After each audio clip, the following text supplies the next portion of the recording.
It is Thursday, July the 3rd in the year of the Lord 2025. You're on KBN TV and this is State of the Nation. Thank you very much for choosing to join us tonight. As usual, sincere apologies for coming to you late by 9 minutes. We're overrunning because of the news. However, we are here. Tonight we are looking at Parliament and many other issues to do with current affairs. My guest on the show tonight is not only a very well-known and outspoken parliamentarian who is independent member of the House representing the Nkana constituents.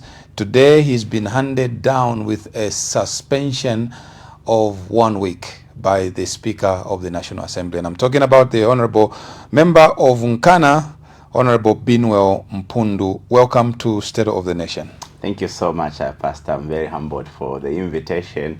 Permit me to pass my regards or greetings to those that may be joining us for this conversation. Wonderful. I mean, let's pick up, from perhaps where I, alluded to in my preamble. Today, you were handed down a suspension for 7 days for the benefit of those who may not have followed business in the House today. Could you just bring us to speed? What led to this? It will be very important for the citizens of this country to understand what is going on in Parliament vis-a-vis what is expected of us, as representatives, members of Parliament, and exactly what we face in that Parliament. Yes. I must state from the onset that sometimes we, the members of Parliament, particularly those who are on the opposite side, have been pushed or have to be pushed beyond limits. You wish to know that the environment in Parliament has become so hostile to a point that you see our demeanor changing, and we are now adopting a defensive mechanism to a point where sometimes our reactions may be what not everybody expects.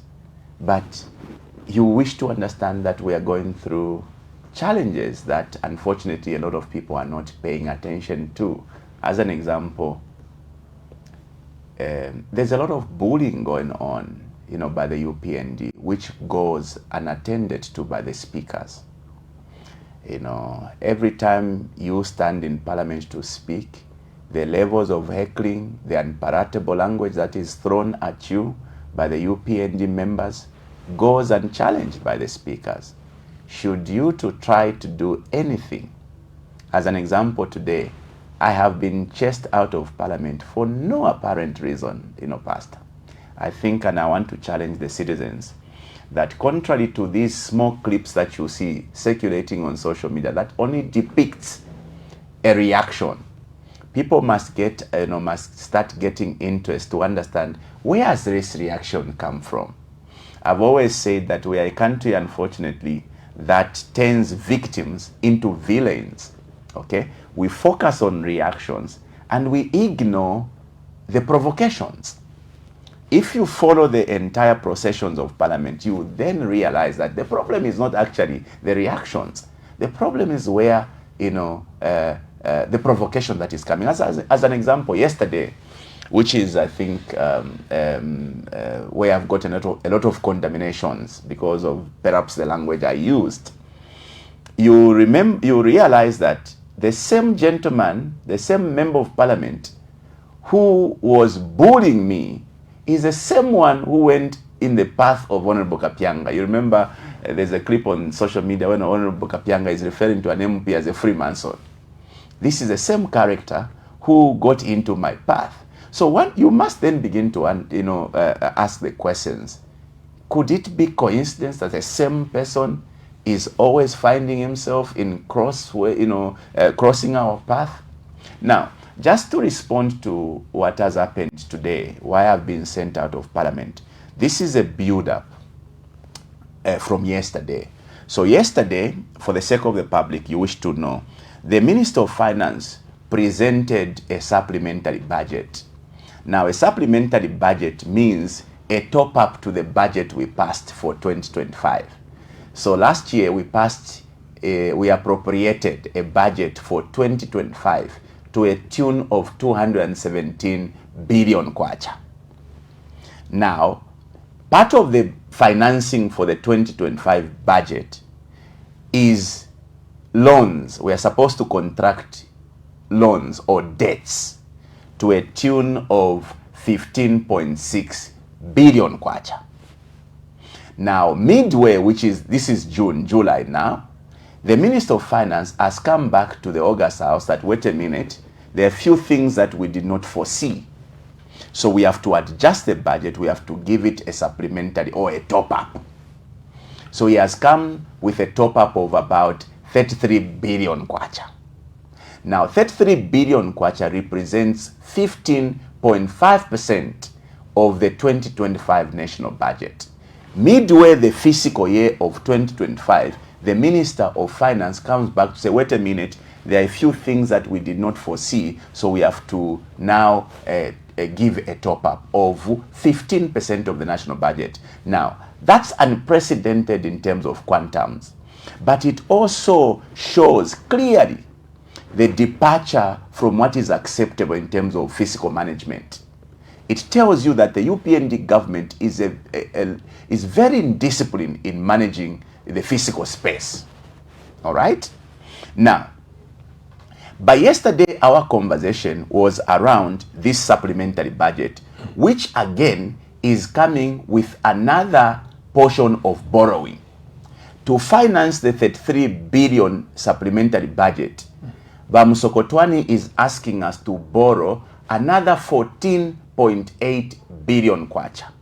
Now, when you put the two figures, which are going towards the 2025 national budget, 15.5 billion kwacha, the debt we're supposed to contract towards the actual 2025 national budget. The supplementary budget is also coming with a 14.8 billion. Put together, we are contracting 30.6 billion kwacha for the year 2025 national budget. Pastor, 30.6 billion kwacha means for this year alone, we are contracting $1.27 billion. Interestingly, the minister has decided that we must borrow this money locally from our commercial banks at 13%, or in fact 13.5% interest rate. Now, it will interest you that this particular borrowing will be borrowed not in kwacha, in dollars.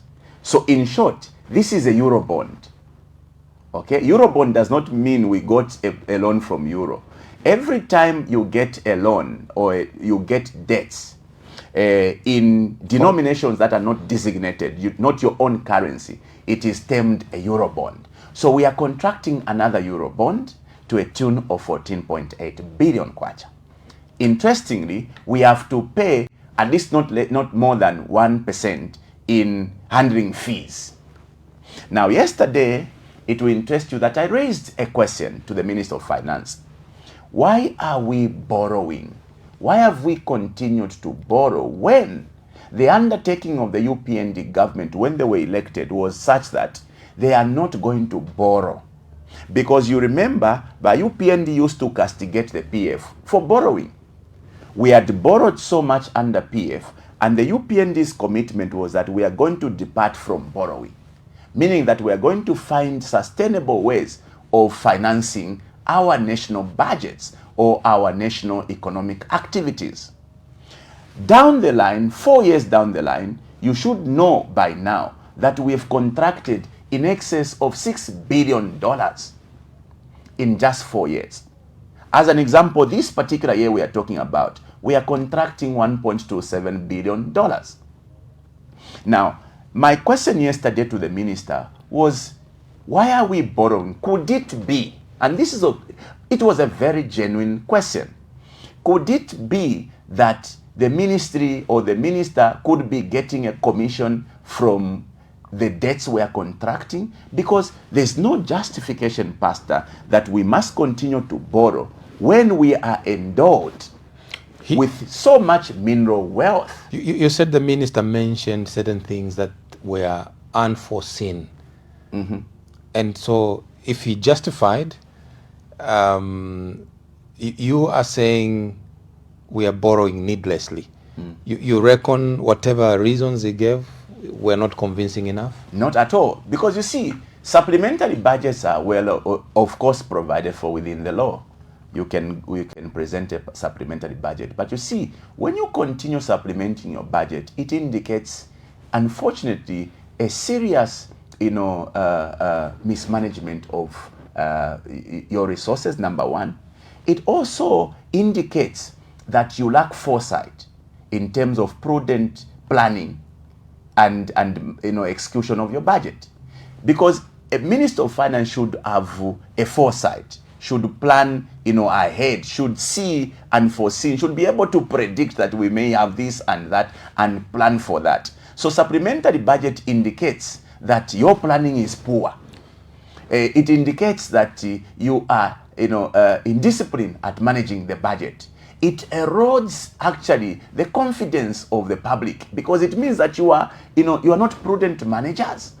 You can't predict properly. You can't put your house in order. That is basically what it indicates. Now, so your insinuation was that the minister may be getting a cut of 1%? I did not insinuate that. I was basically trying to ask a genuine question, because you see, I am bothered by this scenario.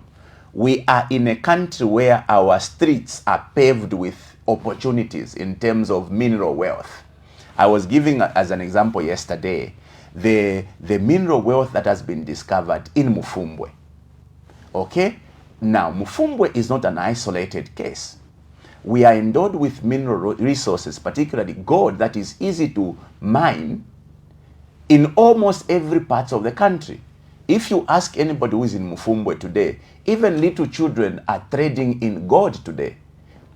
Today, everybody you meet who is coming from Mufumbwe is driving a latest car.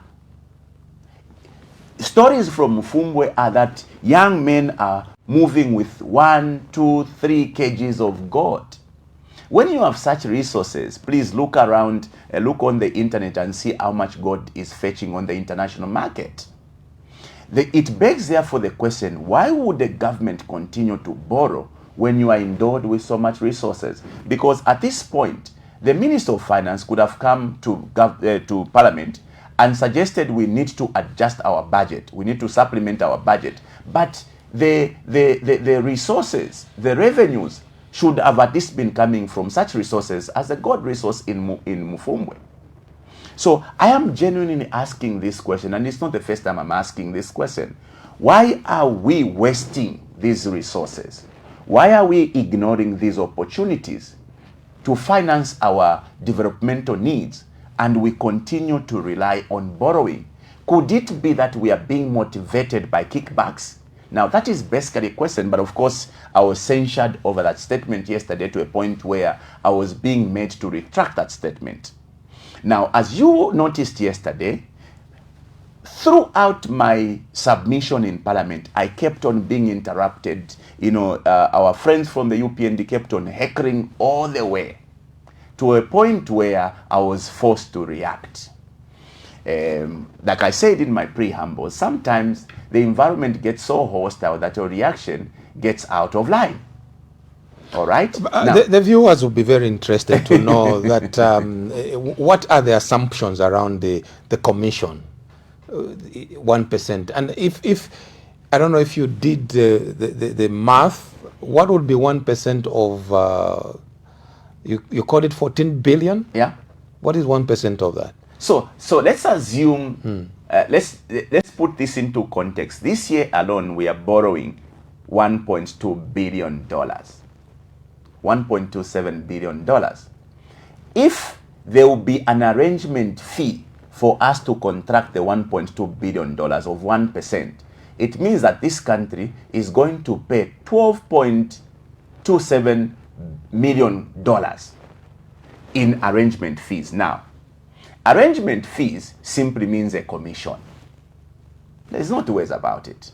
Arrangement fee means a commission.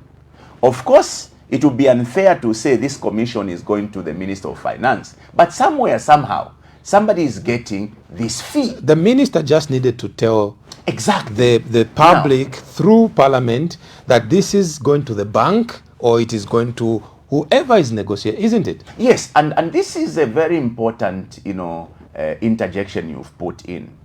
Parliament is a place where we take questions. We ask questions on behalf of the public. When we ask questions there, it is not a passport to kick us out of Parliament. Why are we there in the first place? When we ask questions there, we are supposed to be provided with answers. If I wonder, where is this a management fee or arrangement fee going?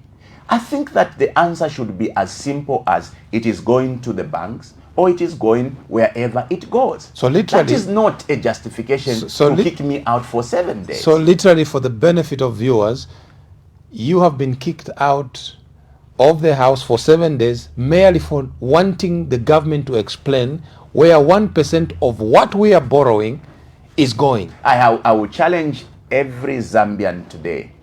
Go back to the records of Parliament, particularly today, and come back and tell me why I have been chased out of Parliament for 7 days. Very interesting, and I'm hoping... I have been chased out of Parliament today for merely questioning why we are going to spend $12 million on contracting $1.2 billion in one fiscal year. It's very interesting. I'm hoping some of your colleagues will pick up where you left off tomorrow and still ask, because the Zambian people on whose behalf the Minister of Finance is borrowing would like to know where that 12 million is going as commission. But let's come back to... Before you just go to the next item, I want to make it very clear, because, people are very quick to want to bring lawsuits, especially now that I'm speaking outside Parliament.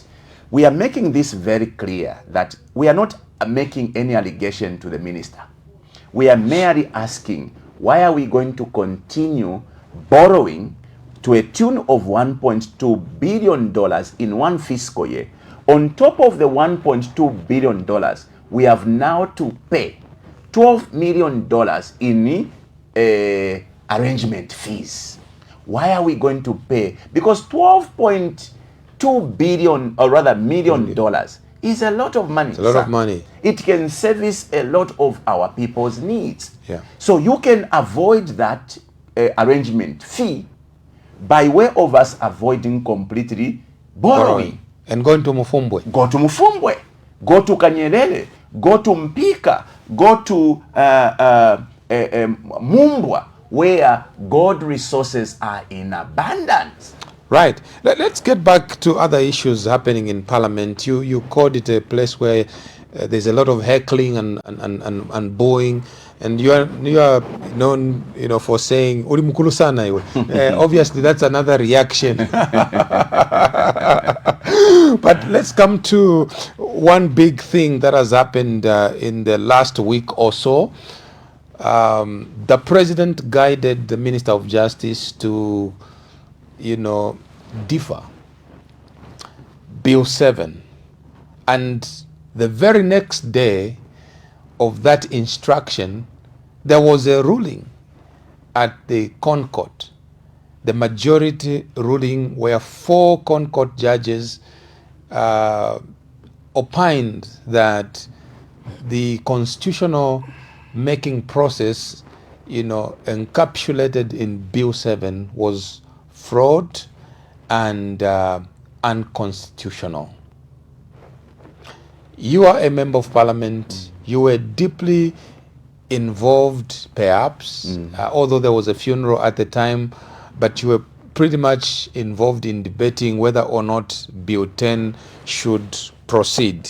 First of all, what is your position now that we are here? It's been deferred, and the Constitutional Court has ruled it to be unconstitutional. What's your reaction?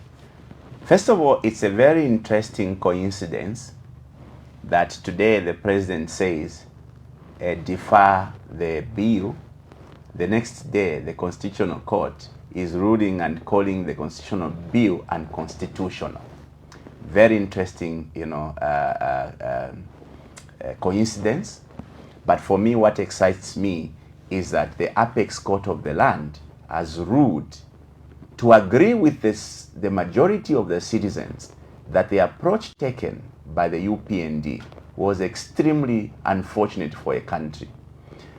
Throughout history of Zambia, there is no single government that has undertaken any constitutional reforms without having to go and get a mandate from the people. It is in the wisdom of those that came before us that they even created, laws like the Inquiries Act to more or less mandate a president to always constitute a technical team that will go around the country to ask the people of their feelings over the Constitution.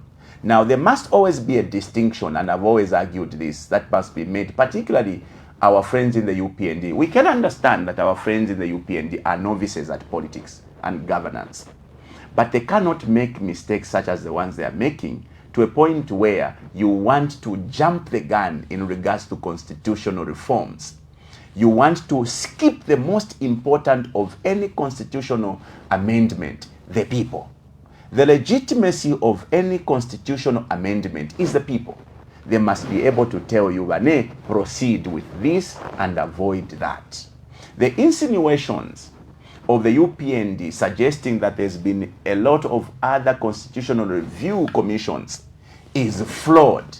And that is why the Constitutional Court agrees with the majority of the citizens that this approach is flawed, is unconstitutional, it should be abandoned. Now, we have always argued, what interest does the UPND serve, if not the people's interest?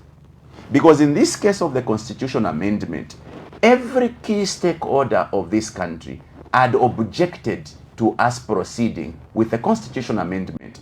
Here I am talking about even those that seemed to have agreed with the UPND, like the NGOCC, who later on realized we are headed in a wrong path and changed gears.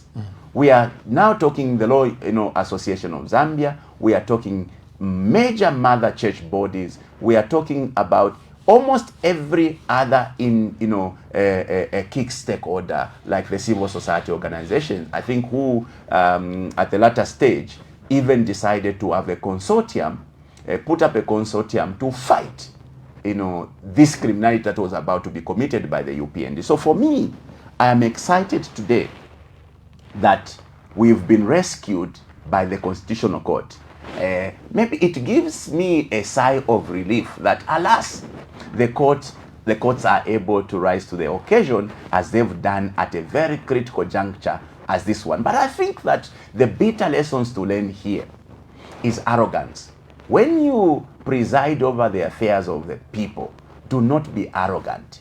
Open your ears. Listen to the lamentations of the people, because after all, you would be amending the Constitution for who? That is not a party document. You can create all manner of laws without going to the people, like they've done. They've created a very archaic law called the cyber law, with very inhuman clauses. They've created now the CCTV law with very outrageous clauses.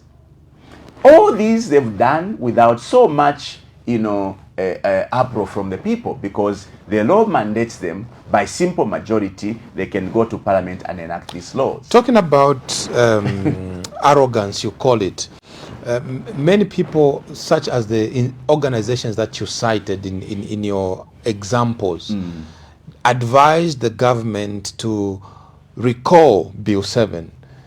What, in your view, constituted the rationale to allow Bill 7 to go all the way to the House, referred to the committee, and only for the president to realize we've gone this far with the wrong process, let's defy it?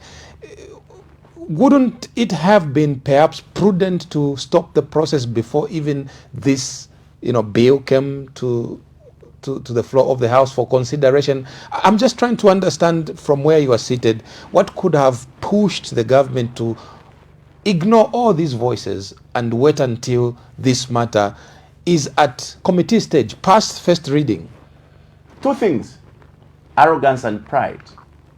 The UPND are a bunch of very arrogant people and very proud people who are not prepared to listen to anyone. How on earth would anybody ignore all these voices? We are talking about all the major stakeholders in this country, the church mother bodies, the entire civil society organizations, the Law Association of Zambia. Every single one of them said this is not the right way, and they decided to still proceed. The arrogance. The UPND have always been riding on the arrogance of numbers in Parliament.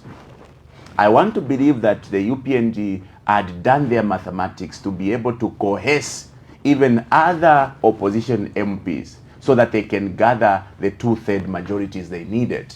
And that is what gave them the arrogance. Had it not been for the courts, they still would have proceeded. By the way, you wish to know that they've actually gone to court to challenge the decisions of the Constitutional Court, suggesting that the court could have erred or could have made the ruling per incuria.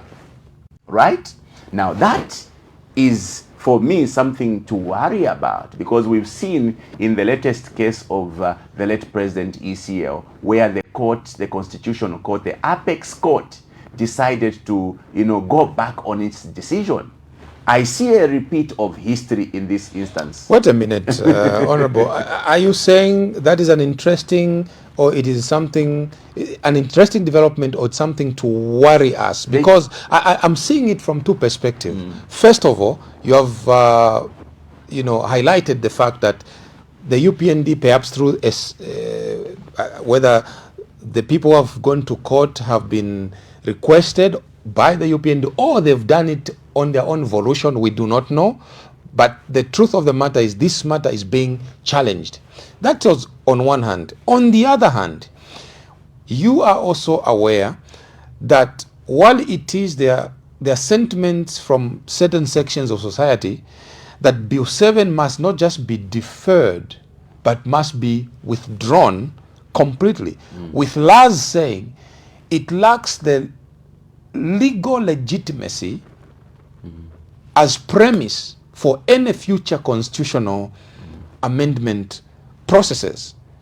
That's a huge challenge. Yeah. On the other hand, there is impetus, desire by the government to restart the process, yet they've locked themselves in a Concord argument.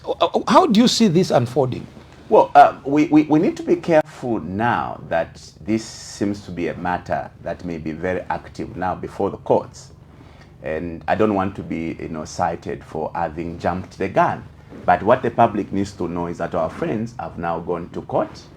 Of course, we wait for the determination of the courts, but clearly by the statement of the Law Association of Zambia, the UPND cannot still fall on Bill 7, because by the Constitutional Court ruling, that should clearly be killed.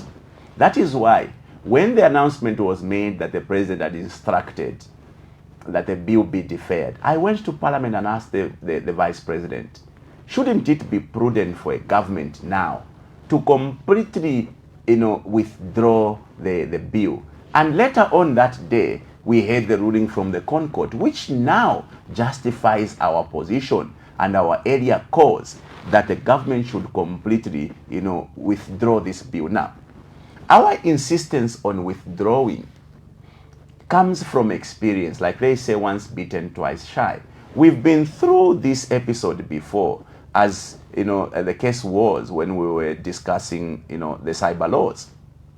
When the people cried foul over the cyber laws, temporarily the UPND deferred the cyber laws from Parliament, only to sneak it at a point when people did not even expect it would be brought back to Parliament. The difference now is there is a ruling from the Concord. The difference now is that there is a ruling, and that ruling alone should be able to compel the UPND to remove it completely. Now, the inertia to do what is needful is very worrying and very concerning for a government that professes to be a government of laws. when the Constitutional Court rules, you have no option. If you are a people that commits to running the affairs of this country by the law, you should immediately declare that we are completely withdrawing, unless through your action you succeed. But I think that what is important for the UPND today, we are not saying they should not amend the Constitution. They can amend the Constitution, provided they follow what the law dictates, provided they go back to restarting this process with the people. Because the only yardstick or the only catch here is that you cannot start a process without engaging the major players, the people that gives you the authority and the power. If you are going to engage the people, as you have said, and as guided by the Concord, that is premised on the assumption that you have sufficient lead time. Yes. This is July. Next month is August. And I don't see this process restarting between today and next month, which means we'll be left with less than 12 months. My count being correct, we'll be left with maybe less than 9 months. How can we assume that even if the people were to be involved through an inclusive process countrywide, there is sufficient time for a consultative process that will be acceptable by everybody, given the limitation of time? Well, with the time left, I think that if the UPND were not as mischievous as they've become now, the time is sufficient for them to engage and maybe come to whatever they desire to have. But the very fact that they decide to go to court, they are, reducing the time they have for them to have, to start a process and be able to finish it. But you see, that is not what worries me. What worries me is the insistence by government that they must proceed when every stakeholder in this country is objecting, particularly not the issue of the process, but also the contents. The contents in that Bill 7 are outrageous, Pastor. You cannot be a country today that is living, by the neck or by a thread. You are barely hanging by a thread economically.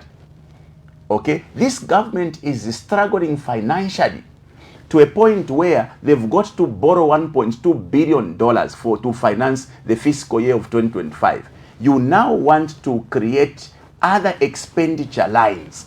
You want to create 258 seats compared to the 166 currently present. It would interest the public that the proposal by the UPN is extremely outrageous. How do you create extra how many?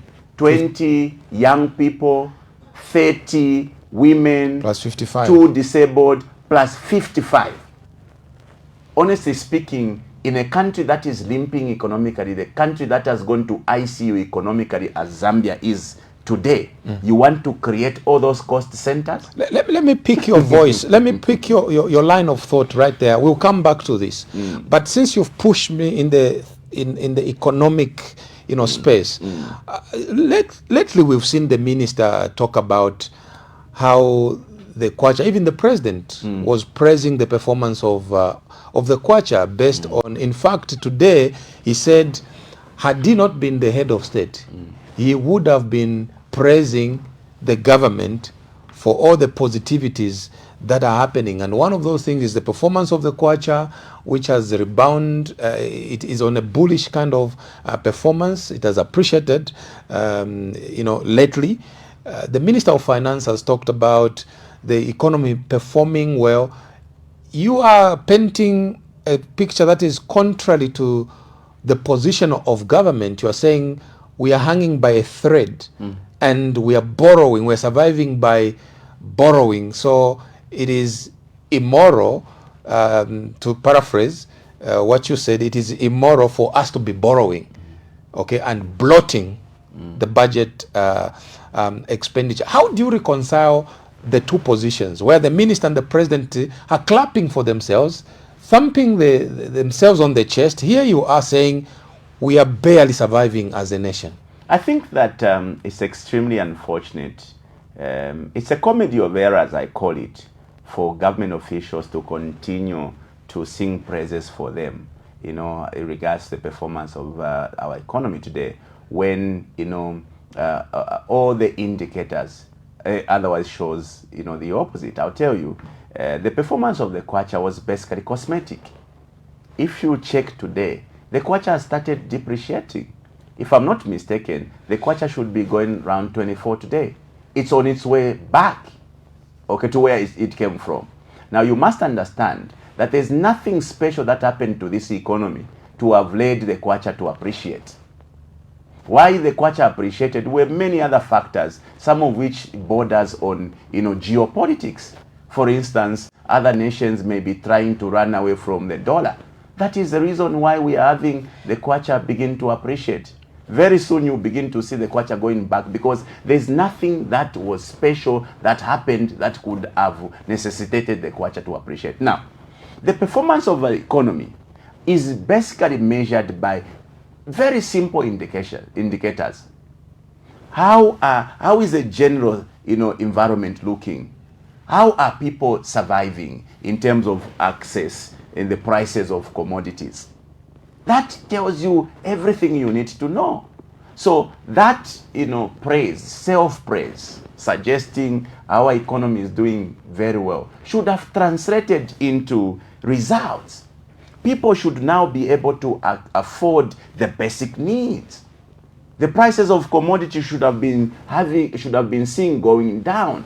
That is how you see that your economy is performing very well. We cannot continue to bask in rhetorics or in self-praise. Right. We must be seeing tangible results. Okay, let's come back to the issue of the Constitution. I just wanted to latch on to your thought about economic performance, but let's come back to the issue of the Constitution. Yesterday, I watched a press conference by Citizens First President, Mr. Hari Kalaba, who said that the President Hakainde Hichilema, should resign for presiding over a cabinet that approved Bill 7 and enabled it to even see the light of day in Parliament. And added to that, there are schools of thought when you scan the media spaces and platforms where people are saying the very ruling of the Concord could be ground sufficient enough to move an impeachment motion against the president for breaching the Constitution. The Concord ruling, majority ruling, cited 9 articles that were breached in the process of imposing the widely rejected Bill 7 on the citizens of Zambia. And there are arguments that those could constitute grounds for an impeachment. You are a lawmaker. What are the sentiments? Are we likely to see a motion being... do you have appetite for that, or it is something that doesn't fall within the consideration of the House? Well, personally, I wouldn't want us to go pursuing the issue of impeaching the president, because in any case, he only has a very short period of time left. We can allow him to complete so that there's no excuse to him failing to meet what he had promised the people of Zambia. But in a normal country, if we were a normal country as Zambia... Are we not? I don't think so. Some things that happens in this country are not normal. And I can cite what is happening at Parliament. It's not normal. Okay, to have a parliament that behaves that way. Now, if we're in a normal parliament, or in a normal country rather, like you say, the very fact that government embarks on a very unconstitutional attempt to amend the Constitution means that the president presided over a government that usurped or abrogated the Constitution. Now, abrogating the Constitution is a grave, matter, than one that calls for impeaching the head. But you see, we don't want to entertain that, because it will be an academic exercise. Number one, we may not have numbers in Parliament. Number two, we are, we are left with a very, short period of time, one that does not warrant us to, cut short the reign of the president. Let us allow him to exhaust his time so that there will be no excuse for failures. Right.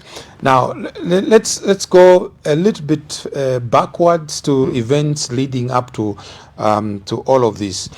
You are one of the leaders that traveled to South Africa to attend the burial that was never to happen regarding the departed Sixth Republican President, Mr. Or Dr. Edgar Chagwa Lungu, who, if my count serves me right, in the next day or two, it will be 1 month since he passed on, transitioned. He hasn't been buried yet, and we have continued to see a number of developments regarding his burial, one of which is the move by government to go and stop the burial on that particular day, while all of you were in South Africa, some attending, church service, others in transit, and only to be told others need to go to the court to hear this case. When you reflect on the lead up to all of this, what are some of your sentiments, and what would you have loved to see happen, going forward with regards to this particular funeral that has really gripped the heart and soul of our nation? The issue of the late President Isio is a very emotive issue, one that touches my heart so much.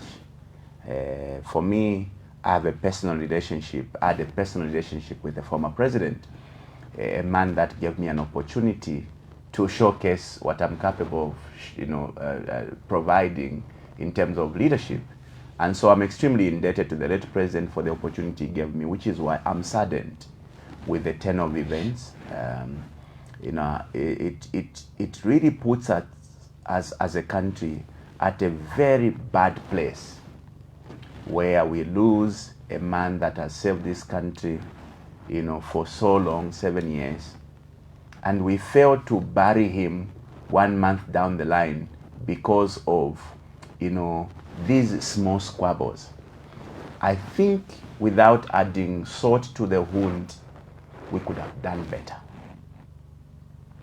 We have not, respected the former president enough by the way we've handled ourselves. Here, there's a temptation to want to awesomely blame one or two people, but I want to think that government could have done better. Now, in my language, Bemba, they say, "Ulelila tabamucheba kukanwa." When a family loses a loved one, you must tread with them cautiously.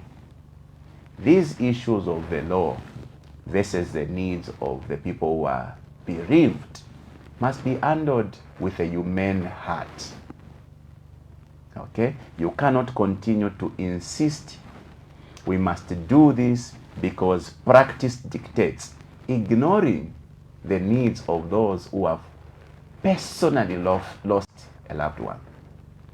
Now, the challenge I see is that on one hand, we want to be a people that will claim we love or loved this person. On the flip side of things, we are the very first one to be able to shower that same person with all manner of unparatables. On one hand, we want to show love to the late president. On another hand, we are prepared to drag the family all the way, including into the courts.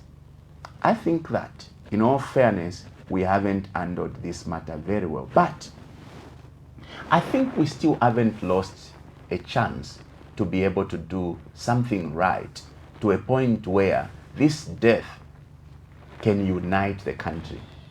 Mine would be a pursuit to attempting to unite the country through responsible actions, which is why, given an opportunity, and I want to make this request, directed maybe to the president of this country, President Hakainde Hichilema.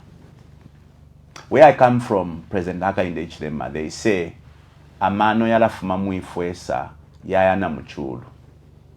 If it would please the president, Pastor, I would want at this stage to have a conversation with him. Look, sometimes these, social media conversations, parliamentary conversations don't sit well with some people.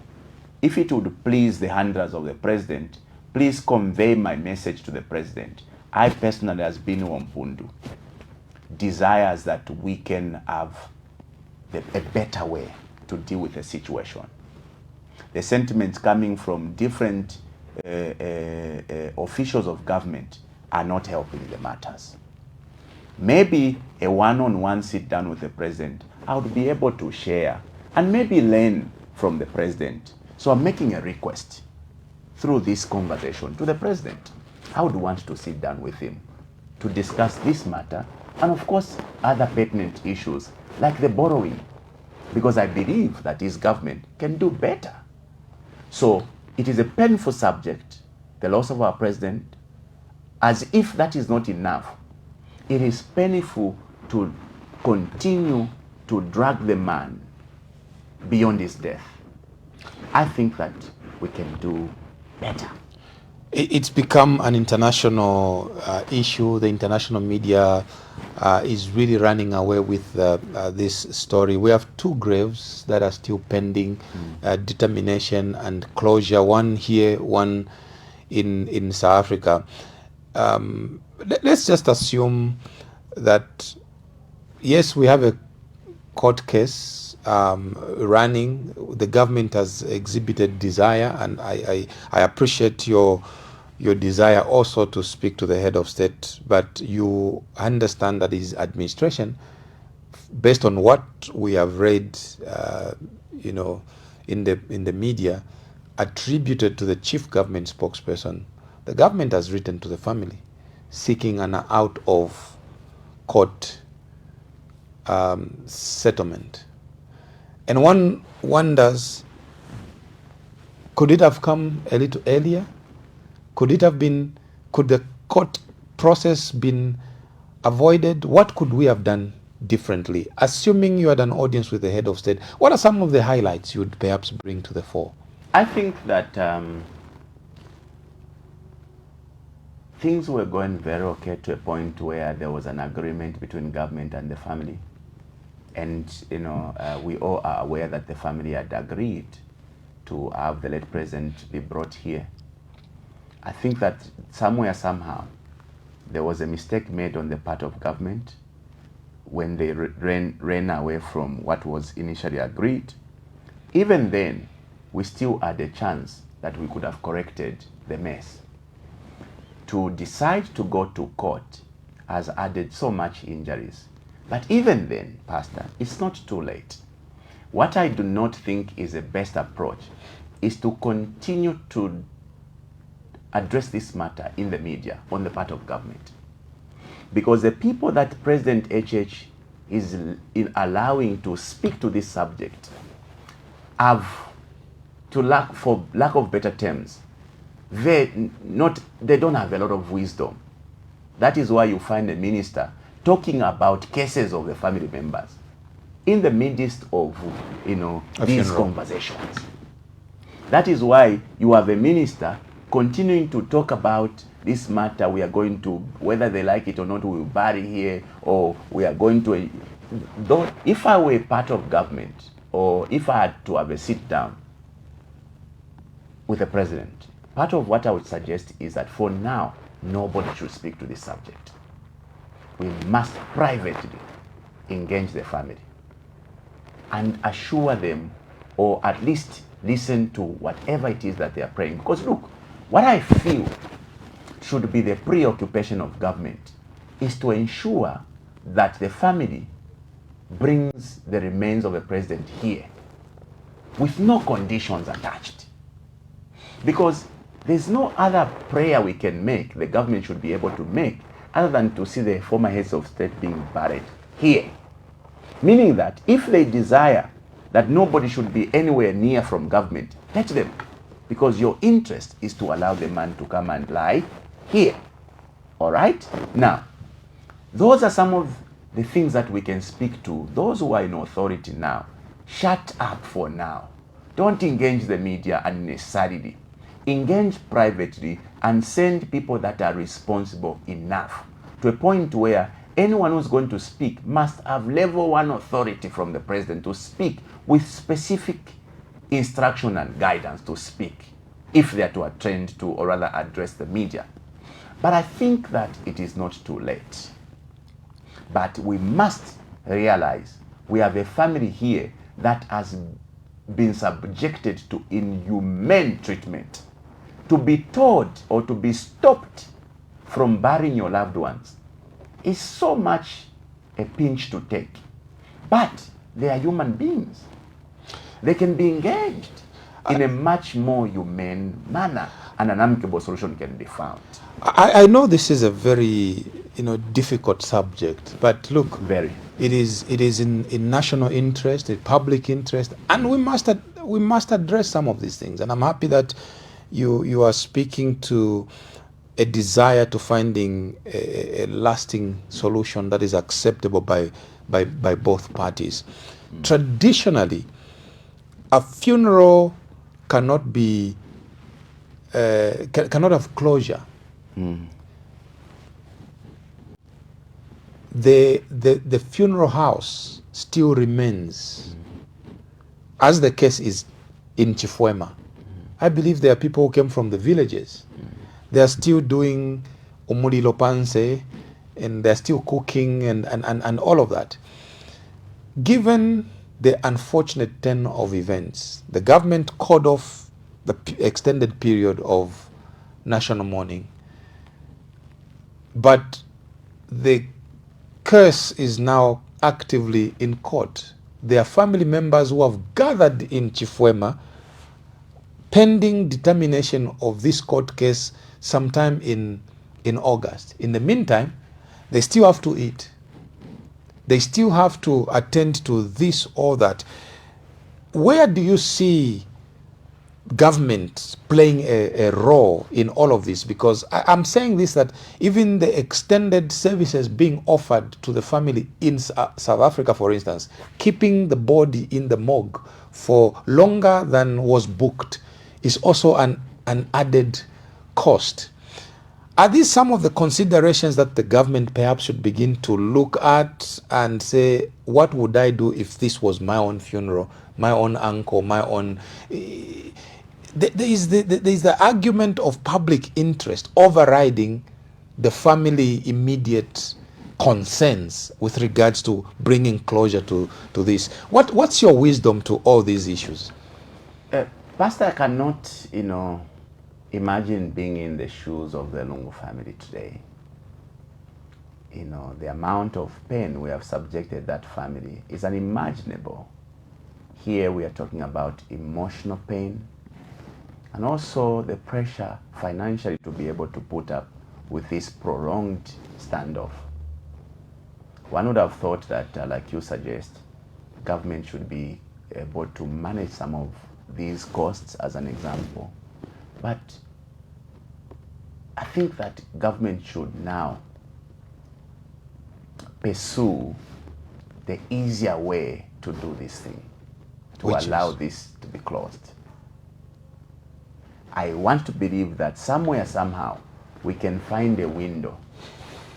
If the desire by government was that the remains of the president was to be buried here, we can find a window with a better approach. I know the mistake was made. To drag the family to court was the worst decision ever, that one that everyone will live to regret. Because, the Bible teaches us, do unto others what you would want them done unto you. I don't think there's anybody sane in this country who would want, them to be treated in the manner we've treated the late, president's family. Okay? But I want to still insist that I believe, with everything I have, that there is still a window. Now, it requires that people are open-minded to suggestions, which is why from here, I will write to the president. I will write, after making this request, that I would like to have a little sit down with him. I know how busy it could be, and I know how insignificant or how useless I may look to the people handling the president, but I would like to have a sit down. Maybe I can, pass on some wisdom to the the presidency. Remember, I believe that within a short period of time, if we really put away, pride, selfishness, we can find a solution to this impasse. Given that we are talking about, Parliament and current affairs, one of the emerging issues in the current affairs space is a young Zambian called Francis Kapwepwe, who we understand went into self-imposed exile in Zimbabwe, so we hear. But there is disturbing information that is emerging on social media to the effect that he may no longer be there, with suggestions that there are suspicions that he may have been abducted from that jurisdiction. And from that point of view, no one wants to give an account as to where he could be. No one knows where he is or who may have access to him. I'm pushing this at you because you handled a matter that was very close to your heart, of your colleagues, your colleague rather, who up to now his case remains a mysterious one, still unresolved. We have now citizens who are raising concerns that the young man may have not had good behavior acceptable by society, but he still remains human, a Zambian. And perhaps government needed to account for one citizen and give a position to the nation as to where this young man could be, even just the effort they may have applied. And I would like to hear from you as a citizen, as a lawmaker, as one that speaks to the consciousness of our nation from a legal point of view. When you read what we are reading on social media concerning this young man, I don't know what comes to your mind and how you would advise that this issue is approached, because again, like we're talking about having closure on matters to do with the Lungus, the issue of speculation about the safety of a young citizen of our nation must also have closure. Pastor, I worry a lot about what this country has become, where citizens will go by as if nothing has happened, to a point where there are suspicions that one citizen could have died or could have been killed, but life seems to be okay. Nobody seems to be asking the questions because we are scared we'll be aligned to the person. Pastor, do you understand why we have prison facilities? And these facilities must be kept in good shape. The insistence that these facilities must be kept in good shape. The reason is very simple. No matter how much crime one commits, he still is a citizen. And the state has a responsibility to care for them. Care for them means provide shelter, provide food, medical care, and everything that should be given to a normal human being. The only thing we do to such a person is confine him, take away his liberties, take away his freedom to move around. That's the only thing we deny him. But in terms of ensuring that he is of good life, good health rather, government has got a responsibility. In the case of this gentleman called Waimi, no argument. Waimi crossed the line in terms of the discourse he engaged in. He injured a lot of people by the statements he was making. He needed to face the law. And that is why we have a justice system. When somebody transgresses, you parade them before the law. The courts of laws are going to pronounce what is due to him for his transgressions. It therefore means before this, without this, you can't do anything to this human being.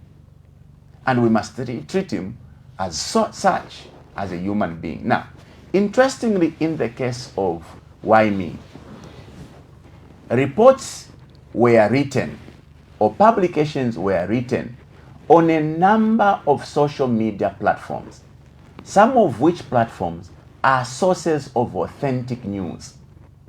I want to believe, if I was not mistaken, Kalemba used to write stories of Why Me being lured by a girl to a point of being picked by, state authorities. Those stories are still there if you check through. Koswe, which is another publication, but run by people we believe now may be very close to the powers that be, following the case of Savoy Imboila versus Hamasaka, right? Used to run all these stories indicating that Why Me had been captured by state authorities.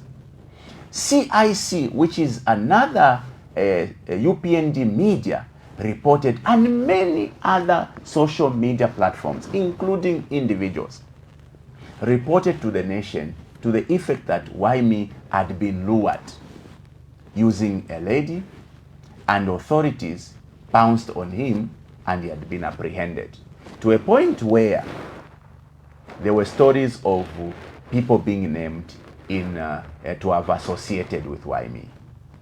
To now get the story or a statement from the police suggesting they have nothing to do with Why Me raises a question. Now that there's this concern from the public as to where the whereabouts of Why Me, what is the police doing in establishing the actual whereabouts? Because they have where to start from. There are these platforms, media platforms, that reported. Remember, false alarm is a crime. If you are going to feed the public with falsehood, as was being fed, because we want to believe that if the police says they did not apprehend Why Me, all the stories we are reading on Koswe, Kalemba, and others could have been false alarm. Why couldn't the police therefore move in to arrest all those to help them in establishing the truth about the whereabouts of Why Me? Because as a media house, whatever you report on, you must have some facts of some sort. Exactly. We hope the government will take your counsel and help to... It should not be a counsel from me. This should be a challenge from every citizen. And please, ignore the sins of Why Me. In any case, if we are a normal people, we should insist that Why Me be brought to answer for his sins, not to be killed or to disappear mysteriously. So in this question, in this instance, the issue we must now ponder on, what has happened to Why Me? With all his sins, we want to see him going to be paraded before the courts. What will the police do? Where should they start from? The police should not start from the blues. The police should start from the media houses who reported every single incident. The Minister of Home Affairs, during the incident of JJ Banda, issued several media statements. Today, the Minister of Home Affairs issued a statement about a citizen who wanted to meet the president at the First Lady at 01 and was apprehended. So, are you expecting that the Minister of Home Affairs should make a statement on a citizen whose whereabouts we do not know? Interestingly, for the very first time, our people who are so excited with press conferences, on the case of Why Me, you can even feel the silence, such that if you dropped a needle, you can actually get its sound dropping there. It raises a lot of questions. If the public will be making allegations, as they've been doing before, and we've seen Honorable Jack Mwimbu running around to issue statement, why is Honorable Jack Mwimbu quiet on Why Me? is why me so evil and so unwanted that we don't care what could have happened to him or what should happen to him? Is he so evil than the people who have killed others, who we are providing shelter for in our prisons, who we are providing food for in our prison, who we are providing medical care for in our prisons? Is why me that evil that we can't have government officials speak to his whereabouts? Is he that evil? Should we be interested in him facing the law? Are we a normal country? Can we heal? Can we approach governance in this manner? Certainly not. Look, we are a media house that operates very independently, and sometimes when things happen in our society, we ask sometimes very uncomfortable questions. Yes. You just made a desire that you would like to meet the president. And after this, you're going to write. Yes. To write to him. Yes. We have a unique scenario here where the Minister of Home Affairs was addressing the media, confirming that at an odd hour of 01, one citizen went to Community House seeking audience with the occupants of Community House. And many people have said that story doesn't seem to add up, because even the lawyer to the lady said this is what she has told me, that she went to seek an audience. Now, as you said, if we're a normal society has to ask questions when things don't look normal. This is one case. As a journalist with an inquiring mind, I find it to be abnormal, and I would like to inquire more into it by asking questions from various stakeholders and sources. You could happen to be one stakeholder with an opinion on why some of these things should be happening that appear to be a little bit abnormal. Well, the story of Faith showing up at Community House is very strange. It raises a lot of questions. One that we can only speculate, and I don't want to continue speculating. I'm a lawmaker. I want to speak to facts. Now, for me, it signals something very strange, that if somebody would be forced to go and want to make an appointment at wee hours, it tells you that maybe citizens do not have access to the presidents. Maybe it is strange to go to State House to make that appointment. That is why maybe those who are conflicted or those who are afflicted may choose to go to his private residence. It also brings into question the issue of why the president should be residing in a private residence. Because the scenario could have been different. If the president was living at State House, Nkwazi, it would have been different, because Faith would have been going to a people's house. But Faith is going to a private residence. It's unacceptable by all standards that you can go at wee hours to a private residence. But if it was the Nkwazi house, it would have been okay, because that's a people's house. But we can only speculate. But what can make things easier is to perhaps find a way or ease the access of people to the presidents. Let me pick like up I am making a request now. Let me pick up a few phone calls, and we'll be wrapping up. And as I'm picking up a call, Ichawa, you are still a member of Parliament. There are a lot of options. Perhaps next year is anyone's game. Are we seeing someone adopting you as their flag bearer and rallying Ichawa with Binwell Mpundu on the ballot for president in 2026? Pastor, I believe that the future of this country lies in the hands of the young generation. When we speak to the young generation, the word young is very subjective. It includes people that could be called, adults or senior youth. I believe that this country needs innovative minds. This country needs people that are alive to the challenges and opportunities of today. We have recycled the same leaders over so many years, and we have gotten very little results. Maybe hold your thought there. Let me just pick up this phone call and I will let you... Hello, good evening and welcome to State of the Nation. Your name and where you're calling us from? Mr. Piri, calling you from Kabwe. Mr. Piri from Kabwe, please go ahead. Good evening, Mpundu. Good evening, Wapiri. How are you, sir? We are very fine, despite the prolonging of the funeral of our late president. Very sorry, Bakalamba. However, your parliament is very interesting this time around in this government.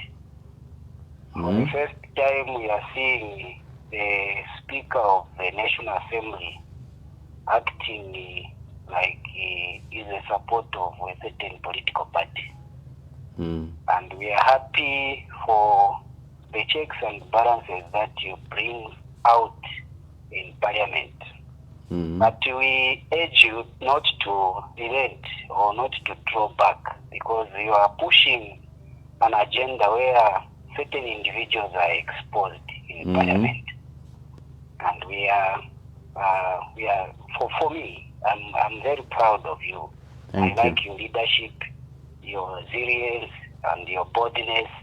I think the appointment with the president will be accepted so that maybe the president could do, at least for once, listen to certain maybe suggestions to him. Because when we are talking about the funeral of the late president, I think it's too much. We have punished that family when the president was alive, and we have continued punishing the body, the body that has lifeless, or the lifeless body. We have continued punishing it. And as for Pastor Mambwe, I think God will not be happy with some of these decisions that we make. People have lost their breadwinner. You take them to court, and you cancel the national mourning period, but you still want the funeral to continue. You were tired for a week, but you prolonged for a month now, because after maybe 2 days from now, we'll clock 1 month. You may conclude. The former head of state died. You may conclude. So please, Mpundu, as I conclude, continue speaking for the voiceless and the why me issue. I think we need to. Why me is one of Chavaiche. So despite his misbehaving, but let's continue to find out where why me is. Thank you so much. Thank you very much. That's a call from Kabwe. I'm sure you are taking note and you'll be responding to that at an appropriate time. Okay, let's pick up this before I read some messages. Good evening and welcome to State of the Nation. Yes, good evening. Your name and where you're calling us from? My name is Felix Walia. Yes, Walia, go ahead. Yes, I would like to contribute on the program. Yes, I would like just to encourage the Honorable Mr. Binwell Mpundu to continue with the hard work. I would also be happy if he continues speaking for the people. We are in support of you. We are truly grateful for the wonderful work you are doing. You may continue speaking for the poor people. We are together honorable. Thank May you. the good Lord Almighty bless you and continue bless your wonderful works you are doing. Thank you. Thank you. All right. Someone says, why is the president not observing a moment of silence in all public gatherings, remembering ECL? That's an SMS there. Another one says, is the speaker allowed to take partisan sides? Why am I asking? It's because of the way she came out in parliament on PF members of parliament.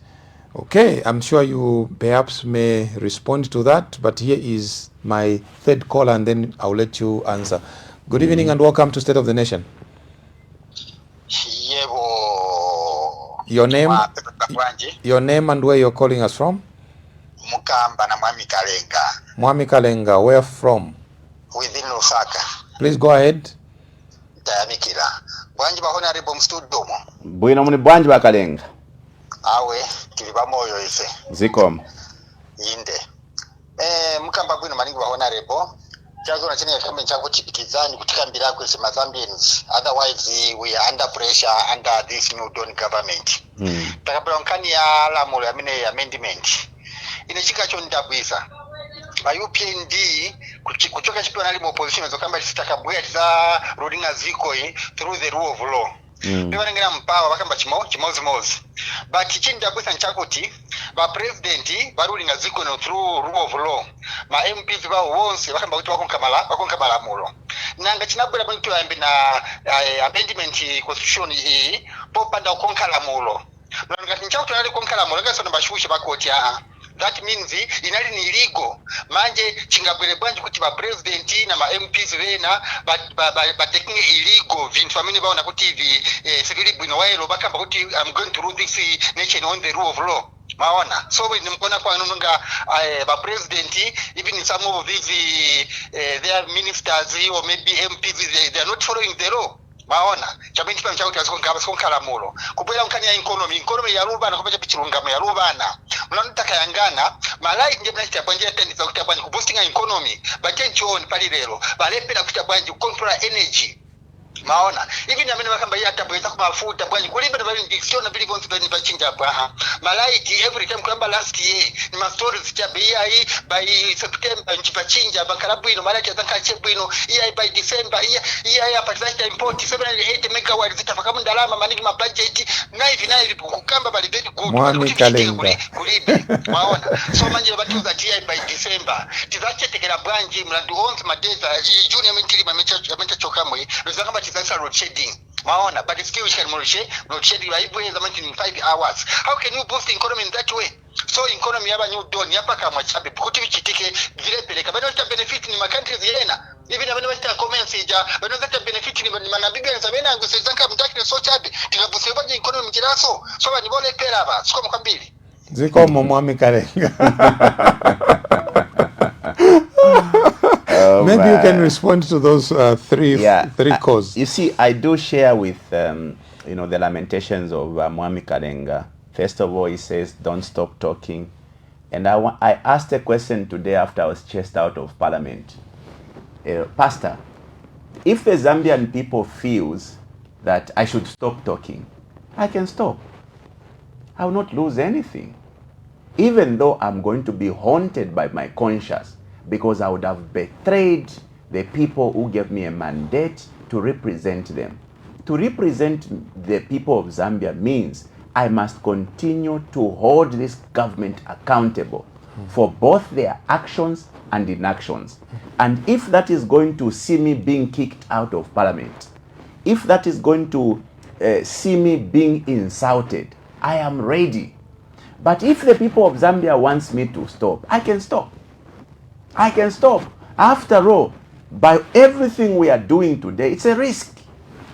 We are risking for our lives, but we are prepared, some of us. We are prepared to be taken to jail as the threats have continued to come. We are prepared to be butchered, to be killed, because you cannot have a leadership that does not take the interests of the people first. So I want to agree with the lamentation of Mwami.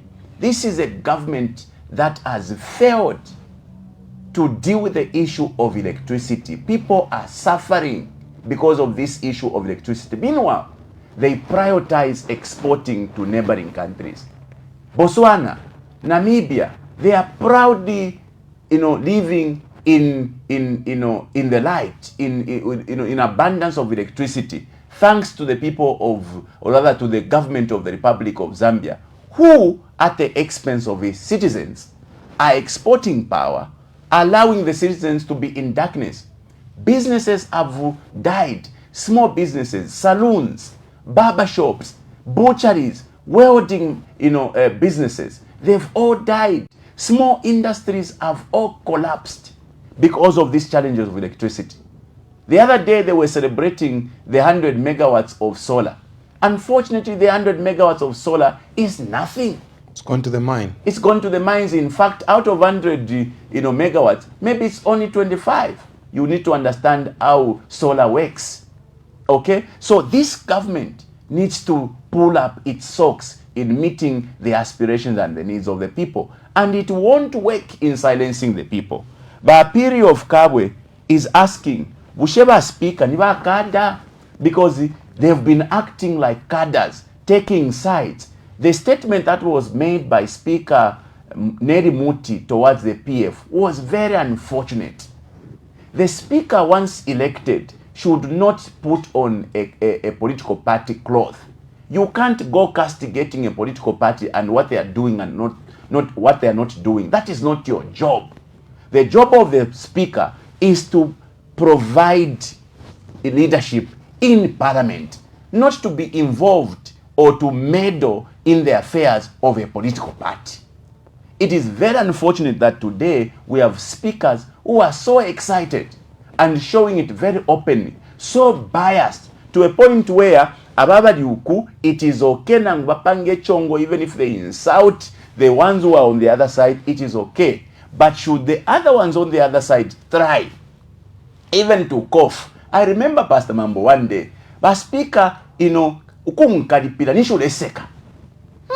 Mwebana bakwalesa. No kuseka. It's unparliamentary. It's unparliamentary. Today, I am kicked out of parliament. I want you, and I want to pose this challenge. Go back, the people of Zambia, to the discourse of parliament today. Mumonefyo bantamfishe for 7 days. For simply asking why this government is borrowing and allowing for government to spend all those huge sums of money in handling fees, facilitation fees, or commission. Whether it's an individual getting or it's the bank getting, it's still a cost on government. Me asking that question has seen me being kicked out of parliament. But do you know what?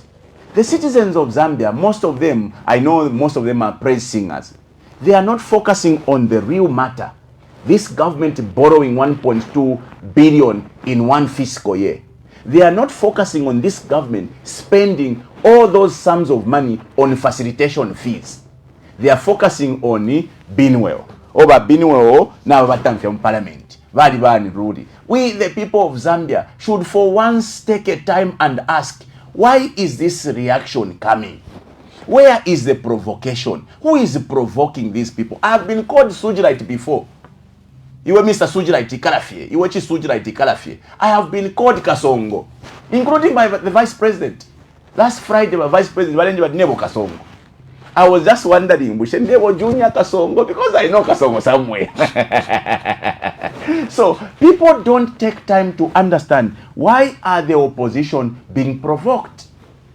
Why are they reacting? Who is provoking them? Why is the speaker not censuring? Doesn't it sound strange that 4 years, but speaker Tabata Mfiapo UPN do the ones? Are you telling me that by UPN Tabata misbehave in 4 years? Because before JJ left parliament, the UPN at some point almost manhandled JJ in parliament. Nobody chased anybody out of parliament. But lelo ukuntamfia for simply talking about facilitation fee. Ukuntamfia inepakuipusha vepankongole. Strangely enough, Pastor, this UPND government, as is borrowing, is going to borrow 10 billion kwacha to go and service in Congolese fuel. Going to borrow to go and service in Congole. This is your government. This is a government where the minister would go parade himself before the IMF and the World Bank. Bapuisha okunwa tea tukongwesheniko minwa oko bafumine kumufumbwe abana abanono bali yangala na God. This government, this is a government, pastor, that would give its targets. Ama targets yesu ifwe paliopo tulipire MPH yesu fwe na Zambia ba government ba UPND na bapela ma targets kuma Chinese without the Chinese doing the job, because the targets can only be given to a company through a PPP arrangement when they finish the job, so that they can recover their investment. This minister Bamirupi signs a statutory instrument to now give the targets to the consortium on the pretext that to be repairing the old road. Those of you mweba pita musebo kufuma kundolo kwesa kulusaka, there is no repair works being done. They are actually ripping out the road for the main works. So shide mpia balaba consortium bale poka shide ya kuisa. The targets in Chirabombwe, but pela consortium to operate it for 18 years. The Committee of Parliament found that that consortium is going to recover its investment in only 5 years. Ngaya iyi 13 years ishimpia shanshi mwala pela ababa consortium. This is a government that will forgo that very available resource or income, but chooses to go and borrow at 13.3% commercial interest terms. This is a government that told us tukala Kongola ifwe at concessional terms, very low interest rates, but today they go to the bank to borrow at 13.5%. I want you to conclude.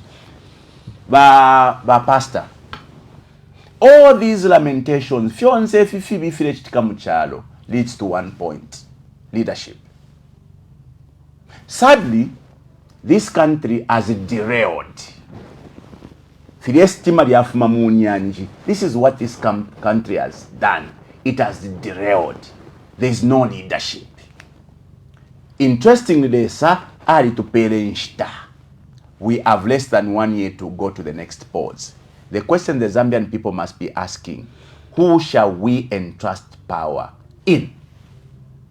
I don't believe that we should continue recycling the same leadership. The same people who have failed over and over again. Insanity kupena, they say, is doing the same thing over and over again, and you expect different results. Which is why I want to pose this to the Zambian people. Time has come for us to do something different. Time has come for us to do something new.